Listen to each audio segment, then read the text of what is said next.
त्रिवेंद्रम स्थिति अच्छी, यूडीएफ जीतेगा चुनाव, पर अच्छा माहौल है वहाँ पर, लोग समझ गए वहाँ पर। वहाँ के मुख्यमंत्री खुद के खिलाफ हैं, बहुत ज़्यादा एंटी इनकम्बेंसी वहाँ पर, और जो वादे किए थे पिछली बार 5 साल पहले वो निभाए नहीं, वो भी एक इश्यू बना, तो मुझे लगता है चुनाव जीतेंगे हम।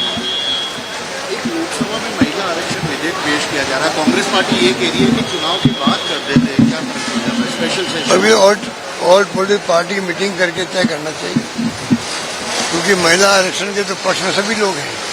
सोनिया गांधी जी ने सबसे पहले इसको इश्यू बनाया था, तो महिला आरक्षण सब पक्ष में है, तो अगर आप इस रूप में करते हैं जिससे कि सभी लोगों की राय आ जाए, बहुत ज्यादा बेहतर तरीके हो सकता है। पर ये हर बात में विवाद पैदा करना चाहते हैं, हर काम में जो सबकी राय से हो सकता है, जो मेजोरिटी इनके पास में है, उसके कारण से ये चाहते हैं कि एक तरफ हम लोग फैसला कर लें, इनकी फितरत के अंदर है।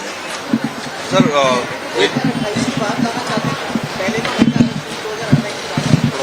अभी इनके विचार बदलते रहते हैं, आप ठीक कह रहे हैं।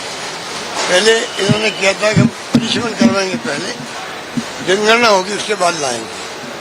अब वो 2 करोड़ हटाना चाहते हैं, नए एक्ट बना के पास करके, इसलिए ला रही है। सर बीजेपी की प्रदेश अध्यक्ष मदन राठौड़ वो कह रहे हैं कि अशोक गहलोत जी 75 वर्ष के हो गए, उन्हें संन्यास ले लेना चाहिए। देखो मैं तो कह चुका हूँ, ये तो लागू होगा मोदी जी पर, या क्या नाम उनका, हमारे मोहन भागवत जी, उनके लिए लागू होगा। मैं तो कह चुका हूँ पहले आप लोगों सबको, गांधी जी ने कहा था 125 साल तक मैं सेवा करना चाहता हूँ, और ये कट्टरपंथियों ने उनकी हत्या कर दी। मैंने कहा मैं 100 साल तक सेवा करना चाहता हूँ प्रदेशवासियों को, देशवासियों की, तो मेरे लिए लागू नहीं हो सकता। अब वो पता नहीं किस संदर्भ में कहा, क्यों कहा, उनको मालूम है कि मैं कह चुका हूँ ये बात, तो पर क्योंकि ये तो जो इनको ऊपर से कहा जाता है कि भाई आपको आज क्या लाइन लेनी है, इनके मंत्रियों को, इनके नेताओं को वो लाइनें लेते हैं। सर एक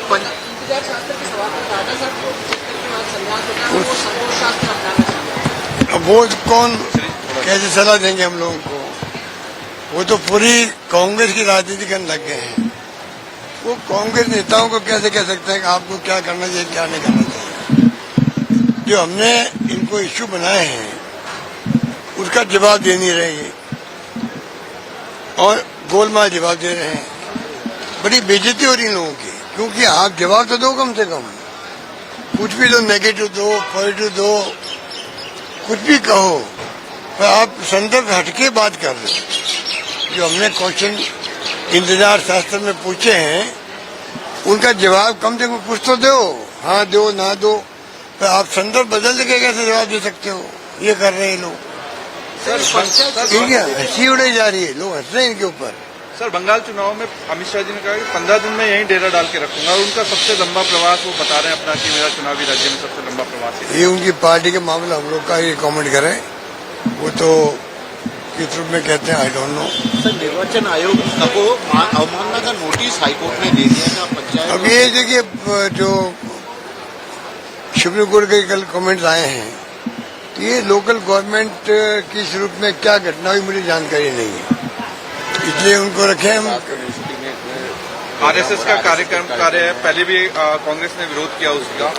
देखिए आरएसएस का और बीजेपी का आज जो शासन चल रहा देश के अंदर, उनको मैं कहूँगा बहुत खतरनाक है, और सोच समझ के मैं ये सब प्रयोग कर रहा हूँ, क्योंकि डेमोक्रेसी खत्म हो रही है, जुडिशियल दबाव के अंदर है। ईडी, इनकम टैक्स, सीबीआई के छापे डालते हैं, उन्हें चंदा लेते हैं, अब बाद में वो छापे डालना जो कार्रवाई होती है वो बंद हो जाती है। इसे खुली हत्या क्या होगी डेमोक्रेसी की, जब डेमोक्रेसी हत्या ही हो रही थी। इनका हर इशू चाहते बने, कांग्रेस विरोध करे, हम कहें हिंदू मुसलमान की बात है, बार बार क्या चुके इनको आरएसएस की मीटिंग करने का वहां पर, जब सबको मालूम है आरएसएस और बीजेपी एक है। आरएसएस की एक शाखा है बीजेपी, तब क्यों बिना मतलब का ये क्लच पैदा करवाते हैं? कोई कारण तो है नहीं। जानबूझ करके ये बात ऐसी करेंगे, जानबूझ के करेंगे। सर 5 राज्यों के चुनाव पे आपका क्या कहना है, क्योंकि देख मैं तो केरला जाके आया हूँ, वहाँ मुझे अच्छा लगा। बाकी अब देखें आगे क्या होता है, सब इंतजार कर रहे हैं आपकी तरह। ठीक है सर, एक पैनिक क्रिएशन हो रहा है कि राजनाथ जी कह रहे हैं कि हम ऑपरेशन सिंदूर अभी भी जारी है, वो दूसरी तरफ एक माहौल बनाया जा रहा है कुछ बड़ा होने वाला है, तो क्या ये चुनाव से पहले बड़ा होने वाला है? ये ट्रम्प की तरह ही मजाक बना रहे लोग भी। ट्रम्प अमेरिका मजाक बना रहा है, ये लोग क्या बना रहे हैं? क्या दुख है? होने वाला होगा, अभी तो जारी है। ये क्या लैंग्वेज है? ट्रम्प साहब भी लैंग्वेज बोलते हैं। मोदी जी मेरे दोस्त हैं, वो मुझे खुश करना चाहते हैं और मैं उनका पॉलिटिक्स खत्म कर सकता हूँ। ये कोई लैंग्वेज होती है क्या?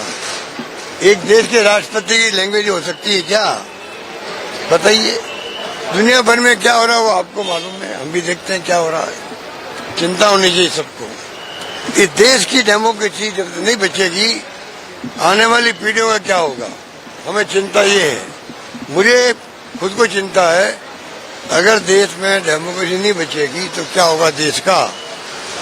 डेमोक्रेसी में सरकार बदलती रहती है, बदली भी है पहले और स्मूथली बदली है। कांग्रेस जब जब चुनाव हारी है, चाहे इंदिरा जी हो, चाहे राजीव गांधी जी हो, चाहे नरसिम्हा जी हो, चाहे मनमोहन सिंह जी हो, चुनाव हारे नहीं, हमने सौंपी नहीं सत्ता इनको। इनका जो तरीका है, मुझे लगता है कि इनकी मनसा में खोट है। ये खतरनाक सोच के साथ में आगे बढ़ रहे हैं। परवाह नहीं करें जनता क्या सोचेगी, जनता की परवाह इनको है ही नहीं। और जनता हमारी जो है इनके खिलाफ भी है, इनसे नाराज भी हैं। चुनाव आते हैं तो हिंदुत्व के नाम पे वोट देते हैं, चुनाव आते ही हिंदुत्व के नाम पे वोट देते हैं इनको। हिंदू धर्म ऐसी चीज है और कहते ना कि हिंदू खतरे में। इनको पूछो 250 साल तक तो अंग्रेजों का राज था, 500 साल तक राज था मुगलों का, तब हिंदू खतरे में नहीं था देश का। अब हमारे राज हिंदुओं का राज है विदेश में, फिर भी हम खतरे में है। अब तो सोच सकते हो किस प्रकार से, किस रूप में ये लोग जनता को गुमराह करने में कामयाब हो गए हैं, कामयाब हो गए हैं। वोट पड़ जाते हैं इनको। मैं उम्मीद करता हूँ कभी न कभी जनता को समझ में आएगी। सर एक आखिरी सवाल, नक्सलवाद को लेकर के कहा है कि भारत से नक्सलवाद अब खत्म हो चुका है। अच्छी बात है, अगर हुआ तो अच्छी बात है। अगर कार्रवाई कुछ हुई है, आगे बढ़े तो पूरी तरह नेस्तनाबूद होना चाहिए, हम सब कैसे हो गए। अगर आप ये वीडियो YouTube पर देख रहे हैं तो हमारे चैनल को सब्सक्राइब कर बेल आइकन दबाएं और Facebook पर देख रहे हैं तो हमारे पेज को लाइक करें।